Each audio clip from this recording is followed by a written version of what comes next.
Hai guys, welcome back to my YouTube channel Alvara di Cendekia Tristan Family. Bersama saya Mami A.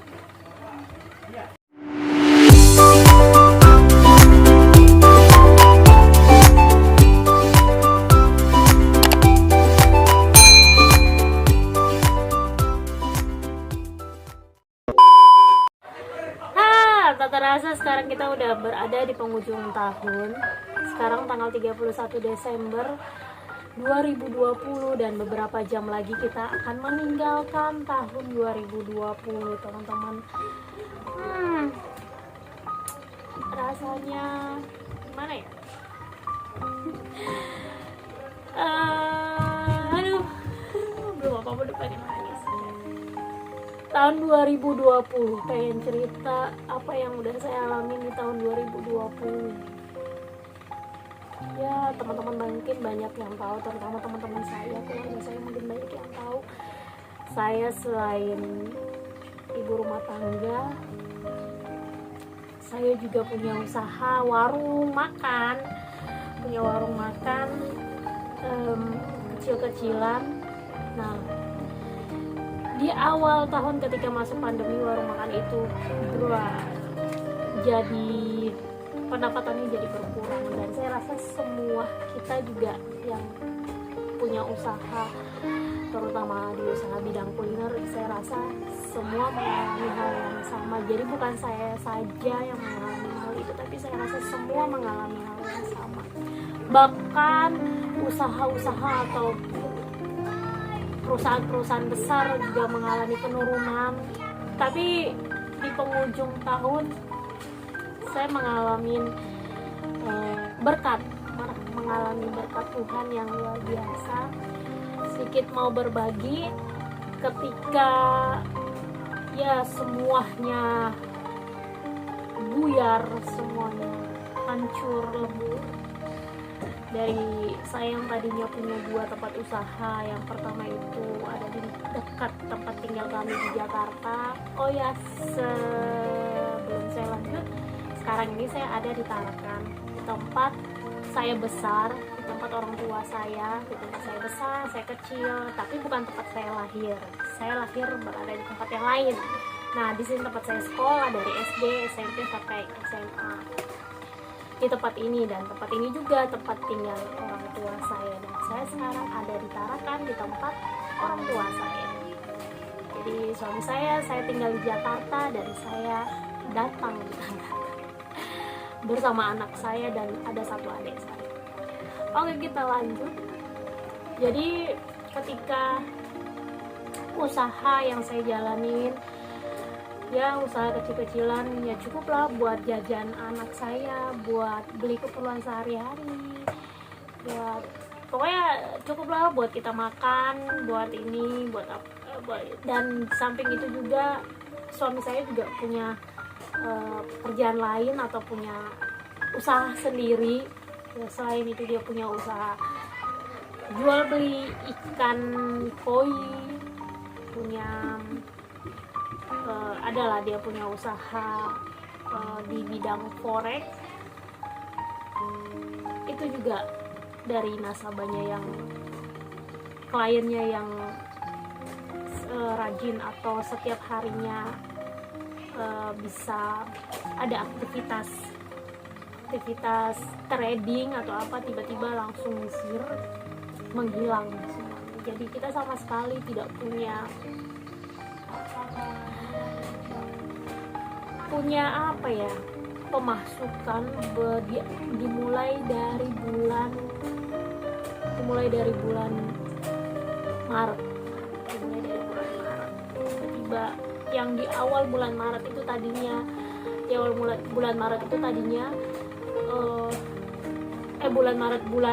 bulan Februari, di awal Februari, ada Januari, Februari lah, awal Februari itu saya baru saja teken kontrak atau tanda tangan kontrak dengan salah satu instansi pemerintah yang ada di Jakarta. Jadi kita ada kerjasama untuk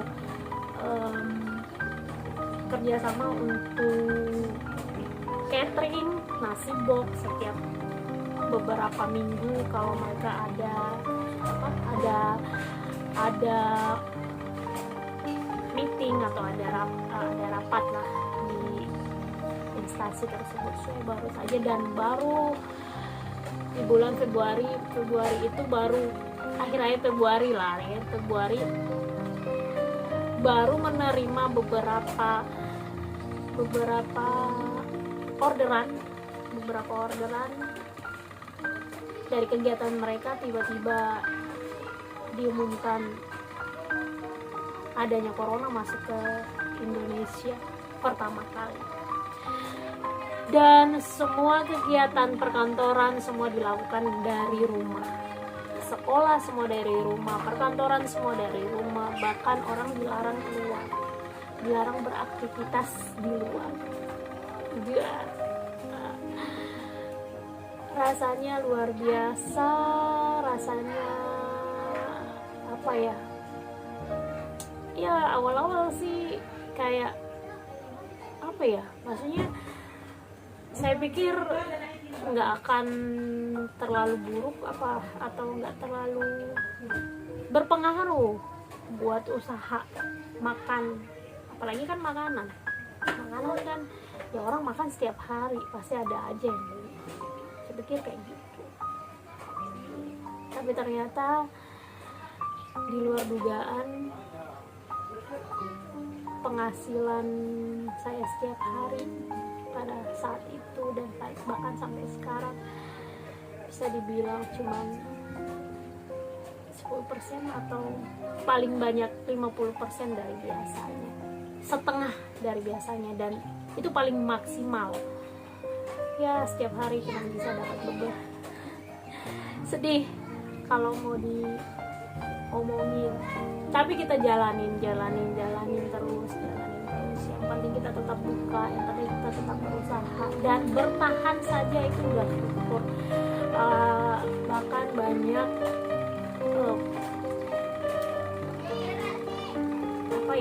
maksudnya gerai-gerai yang besar seperti contohnya mungkin seperti Pizza Hut, KFC, banyak yang sudah bahkan turun ke jalan karena udah saking sepinya pembeli di mall atau di mana. Bahkan semua udah turun ke jalan, gimana caranya bisa dapat penghasilan atau bisa dapat apa yang kita jual itu bisa terjual atau mungkin cukup hanya untuk bayar karyawan saja atau bagaimana, atau bertahan saja, itu sudah luar biasa, itu sudah thanks God banget kalau mau diomongin. Saya dari punya 2 kios, yang kios satu yang biasanya jual, kita bisa dalam sehari kita bisa menghabiskan 25 ekor ayam. 25 ekor ayam itu ada yang dipotong 4, ada yang dipotong 8. Ya sehari bisa 100 porsi lah. 100 porsi itu dari pagi sampai sore bisa 100 porsi habis. 100 porsi lebih lah. Itu sekarang 10 ekor ayam aja nggak habis.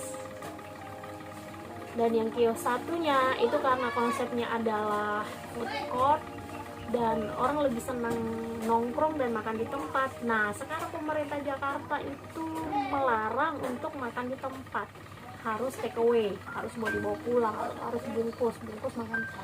Ya udah hilang lah, udah nggak ada juga, maksudnya nggak ada yang datang beli. Orang lebih, walaupun orang dagang tuh orang lebih senangnya duduk dan makan tempat, tapi karena sudah dilarang ya udah nggak ada, sepi. Dan pernah satu hari kita jualan itu di kios yang satunya ya, bukan kios satunya yang konsepnya food court ini. Satu hari itu sama sekali nggak ada yang beli, jadi kita pulang dengan tangan kosong, nggak ada yang datang. Ada yang datang tapi mereka ya kan karena modelnya food court, banyak pedagang yang lainnya ya beli di tempat lain, dan kita sama sekali nggak dapat apa-apa.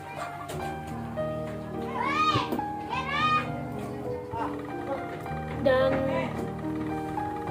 di bulan berapa ya, di bulan 9 September.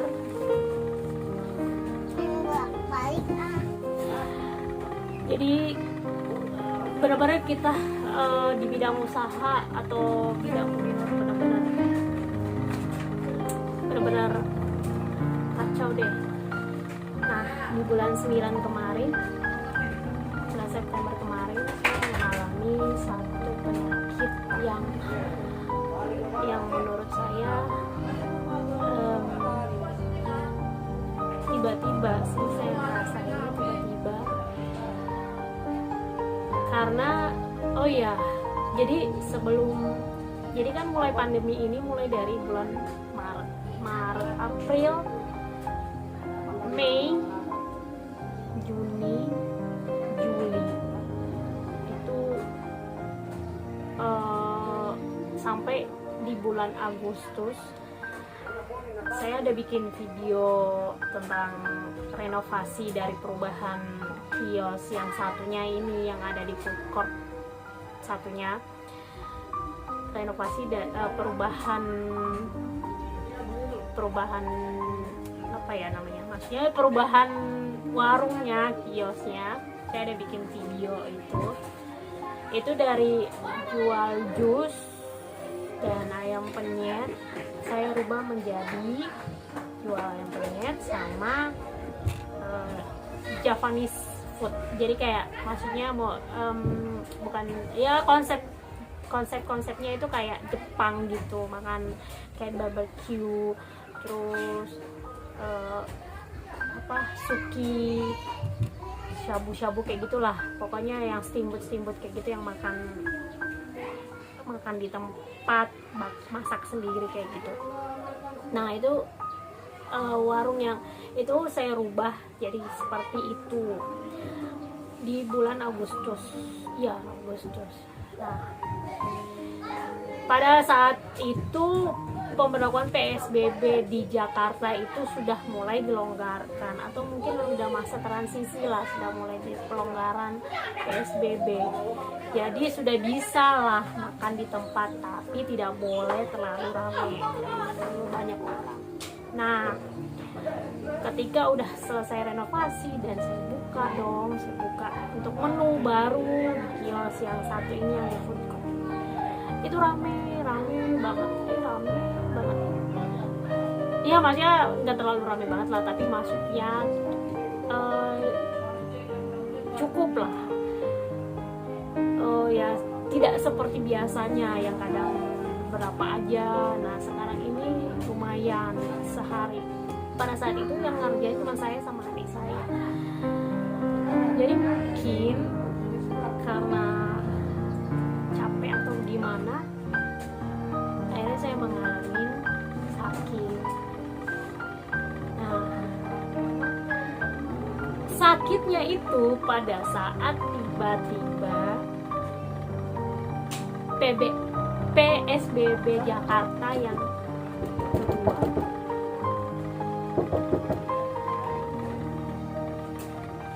Jadi PSBB kedua itu akhirnya dilarang lagi orang makan di tempat, sedangkan menu baru yang kita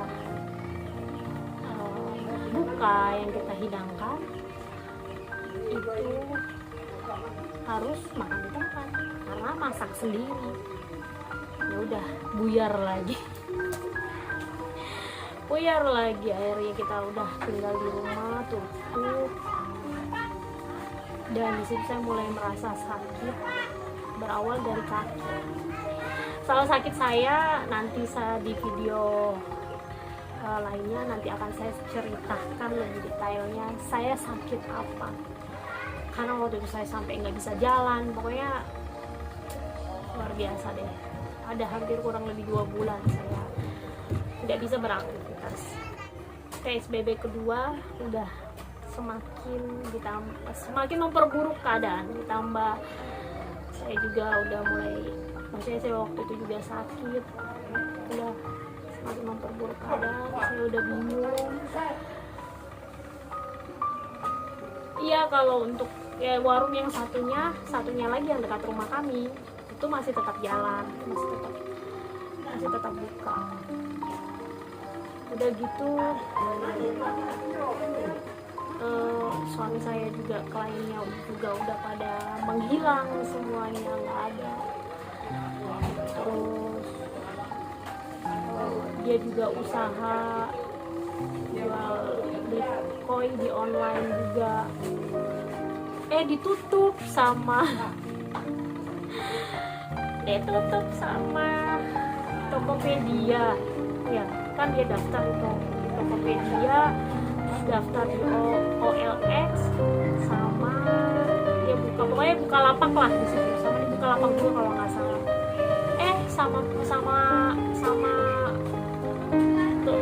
Sama apa namanya, aplikasi ini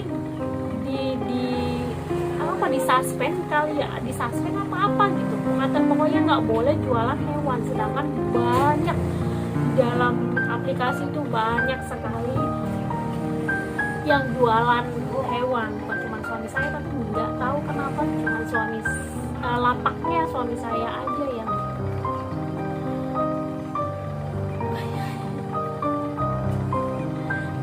usaha ini semuanya tidak berhasil di masa-masa seperti ini. Akhirnya kita suami saya coba mencari lamaran lowongan pekerjaan lagi. Semuanya masih belum menerima kerja. Suatu hari saya minta sama Tuhan, dalam hati itu saya ngomong, Tuhan please, Tuhan tolong, aku lagi butuh nih, aku lagi butuh dana, aku lagi butuh duit buat kebutuhan, buat satu dan lain hal. Ketika itu udah posisi saya udah ada di sini, baru-baru ini kejadiannya itu, baru beberapa minggu yang lalu ketika saya udah ada di Tarakan. Dan saat itu saya, Tuhan tolong please banget. Jadi kayak anak kecil minta duit sama orang tuanya. Nah kayak gitulah, yang kayak ngerengek, yang kayak mohon banget, yang kayak benar-benar kayak please, kayak anak saya kalau udah ada maunya itu selalu please. Nah itu kayak gitu. Jadi kayak mohon banget, Tuhan tolong, aku lagi butuh duit. Tiba-tiba, dan itu pas apa ya, hal itu saya lagi tidur, jadi kayak saya lagi tidur, pokoknya lagi pusing banget ya, sambil tiduran, terus sambil air mata nggak terasa keluar, nangis gitu, sambil mohon sama Tuhan, kasih saya duit, kirimin berkat. Tiba-tiba di saat saya kayak mimpi tertidur sambil kayak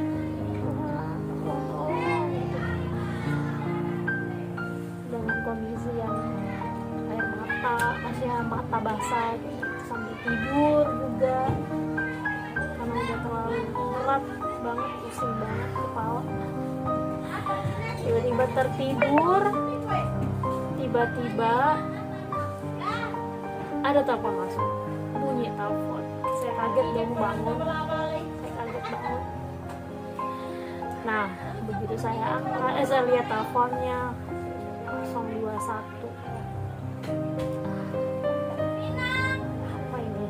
Jangan bilang punya ya paling penawaran ataupun nagih apalah gitu.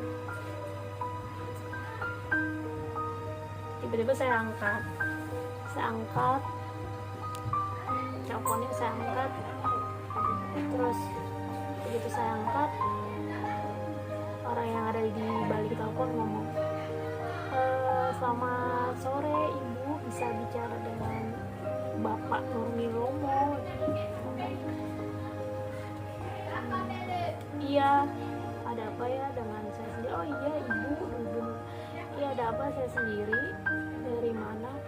Oh ibu, kita dari Bank BRI ingin menyampaikan informasi kalau ibu menerima bantuan dari pemerintah berupa uang tunai, itu uang apa ya kemarin, pokoknya bantuan untuk UKM sebesar 2.400.000. Kalian bisa bayangin kan? Teman-teman bisa bayangin gimana perasaan saya saat itu. Tapi saya masih tidak yakin karena sekarang kan banyak kayak penipuan gitu ya. Nah, pas sudah dengar, saya tanya ulang. Dari mana, maaf? Dari Bank BRI. Langsung, emang ini benar? Oh iya ibu terima bantuan untuk UKM, boleh langsung dicairkan di Bank BRI terdekat dengan persyaratan membawa fotokopi KTP dan foto usaha. Terus saya tanya, ini Bank BRI mana? Bank BRI dari cabang Rasuna Said.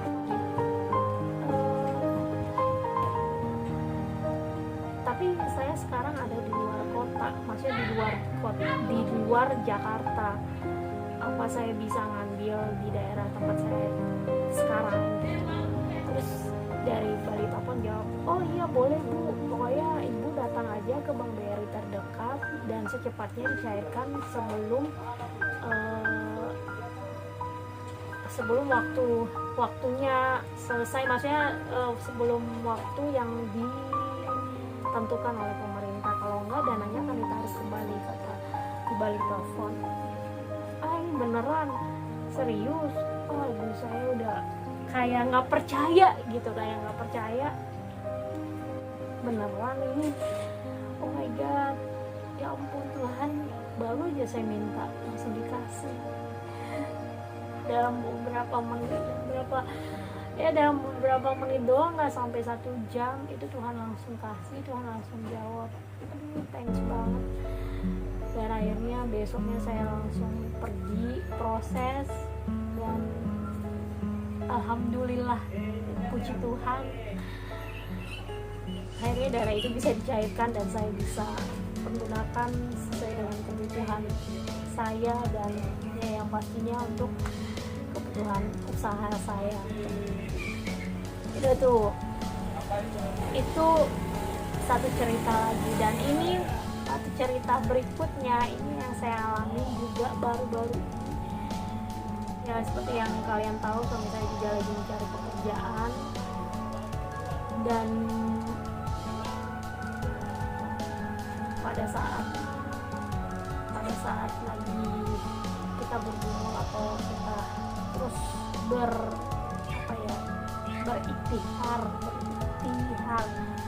untuk mencari usaha atau terus menjalankan usaha,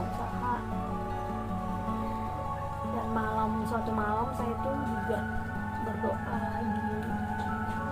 di tengah malam, di saat semua orang tertidur. Saya berdoa itu apa sih? Berdoa itu kan bicara sama Tuhan dalam bentuk apapun, dalam kondisi dimanapun juga pasti ya pokoknya hubungan hubungan dengan Tuhan lah pokoknya. Nah saya doa tengah malam, Tuhan kasih, saya minta Tuhan kasih pekerjaan buat suami saya. Besoknya suami saya kasih kabar kalau dia diterima di salah satu perusahaan. Itu dia diterima dan dipanggil dan mulai bekerja itu di bulan Januari, 4 Januari 2021. Bayang betapa bersyukurnya, betapa sangat berterima kasih sama Tuhan. Benar-benar Tuhan jawab.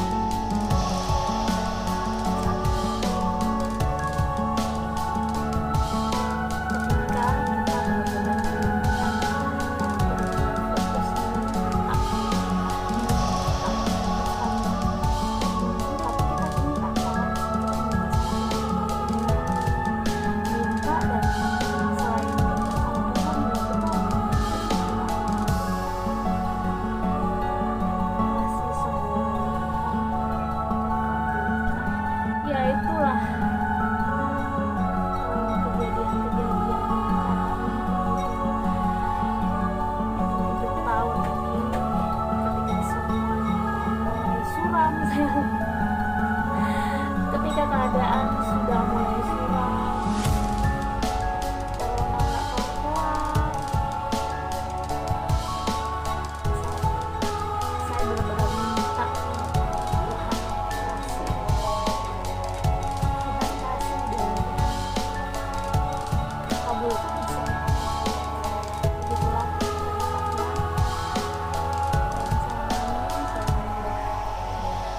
tahun 2020 mengalami persoalan ekonomi, mengalami sakit penyakit, dan masih banyak ujian lainnya, bahkan ujian dalam rumah tangga, pertengkaran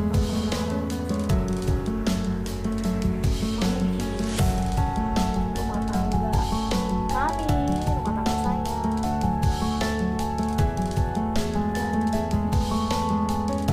Saya rasa itu semua ujian-ujian semua. Saya rasa itu adalah ujian yang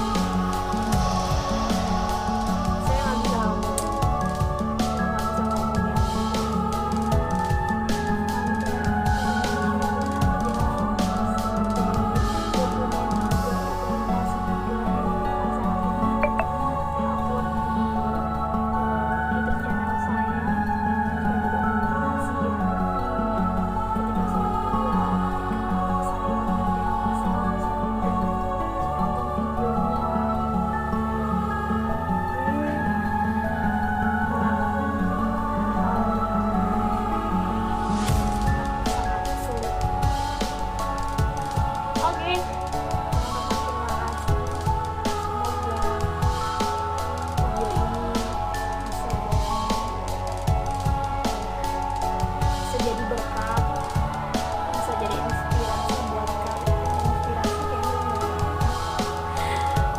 bisa ngomong yang kekuatan, bisa jadi berkat buat kita semuanya, bahwa kesulitan-kesulitan yang kita hadapi itu, percaya pasti ada jalan keluarnya. Itu saja yang kita pegang, percaya pasti ada jalan keluarnya. Dan ketika kita menginginkan atau meminta sesuatu, mintalah dengan kesungguhan hati, mintalah benar-benar dari hati yang paling dalam, percaya Tuhan pasti akan memberkati.